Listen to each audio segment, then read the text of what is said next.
സാമ്പത്തിക വിപണിയെ അമ്പരപ്പിച്ചുകൊണ്ട് വെള്ളി വിലയിൽ റെക്കോർഡ് മുന്നേറ്റം. ആഭ്യന്തര വിപണിയായ മൾട്ടി കമ്മോഡിറ്റി എക്സ്ചേഞ്ചിൽ വെള്ളി വില ചരിത്രത്തിൽ ആദ്യമായി കിലോഗ്രാമിന് 2,50,000 രൂപ എന്ന നാഴികക്കല്ല് പിന്നിട്ടു. ഒരു ഘട്ടത്തിൽ വില 2.54 ലക്ഷം രൂപ വരെ ഉയർന്നുവെങ്കിലും ഉയർന്ന നിരക്കിൽ നിക്ഷേപകർ കൂട്ടത്തോടെ ലാഭമെടുത്തതോടെ വിലയിൽ 21,500 രൂപയുടെ പെട്ടെന്നുള്ള ഇടിവും രേഖപ്പെടുത്തി. 2025 നിക്ഷേപകർക്ക് ഏറ്റവും കൂടുതൽ ലാഭം നൽകിയ ആസ്തിയായി വെള്ളി മാറി. വർഷാരംഭത്തിൽ കിലോയ്ക്ക് 85,000 രൂപയായിരുന്ന വില ഡിസംബർ അവസാനിക്കുമ്പോൾ 2.5 ലക്ഷം കടന്നത് ഏകദേശം 140% വർധനവാണ് കാണിക്കുന്നത്. ഇതേ കാലയളവിൽ സ്വർണം നൽകിയ 70% ലാഭത്തേക്കാൾ ഇരട്ടിയിലധികം നേട്ടമാണ് വെള്ളി നിക്ഷേപകർക്ക് സമ്മാനിച്ചത്.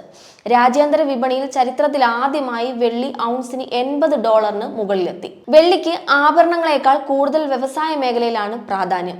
ഇലക്ട്രിക് വാഹനങ്ങൾ, സൗരോർജ്ജ പാനലുകൾ, ആർട്ടിഫിഷ്യൽ ഇന്റലിജൻസ് ഡേറ്റാ സെന്ററുകൾ, 5G സാങ്കേതിക വിദ്യ എന്നിവയിൽ വെള്ളിയുടെ ഉപയോഗം കുതിച്ചുയർന്നത് വില വർദ്ധിക്കാൻ കാരണമായി.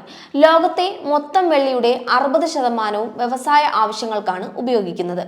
കഴിഞ്ഞ 5 വർഷമായി വെള്ളിയുടെ ഉൽപാദനം ആവശ്യകതയേക്കാൾ കുറവാണ്. പ്രധാന ഉൽപാദകരായ ചൈന കയറ്റുമതിയിൽ നിയന്ത്രണം ഏർപ്പെടുത്തിയത് ആഗോള വിപണിയിൽ പ്രതിസന്ധി സൃഷ്ടിച്ചു. ആഗോള ഭൗമ രാഷ്ട്രീയ സംഘർഷങ്ങളും അമേരിക്കൻ ഫെഡറൽ റിസർവ് പലിശ നിരക്ക് കുറച്ചതും നിക്ഷേപകരെ വെള്ളിയിലേക്ക് ആകർഷിച്ചു. ഡോളർ സൂചികയിലുണ്ടായ ഇടിവും വെള്ളിയുടെ മൂല്യം വർദ്ധിപ്പിച്ചു. കുറഞ്ഞ കാലയളവിലുണ്ടായ വൻ കുതിച്ചുചാട്ടം വിപണിയിൽ വലിയ തിരുത്തലുകൾക്ക് കാരണമായേക്കാമെന്ന് സാമ്പത്തിക വിദഗ്ധർ മുന്നറിയിപ്പ് നൽകുന്നു. ഇനി സ്വർണത്തെ അപേക്ഷിച്ച് വെള്ളി വിപണിയിൽ വിലയിൽ പെട്ടെന്നുള്ള മാറ്റങ്ങൾ സ്വാഭാവികമാണ്. എന്നാൽ 2026 ഇലക്ട്രോണിക്, സോളാർ മേഖലകളിൽ വെള്ളിയുടെ ആവശ്യം വർദ്ധിക്കുമെന്നതിനാൽ ദീർഘകാലാടിസ്ഥാനത്തിൽ വില ഉയർന്ന നിലവാരത്തിൽ തന്നെ തുടരാനാണ് സാധ്യത.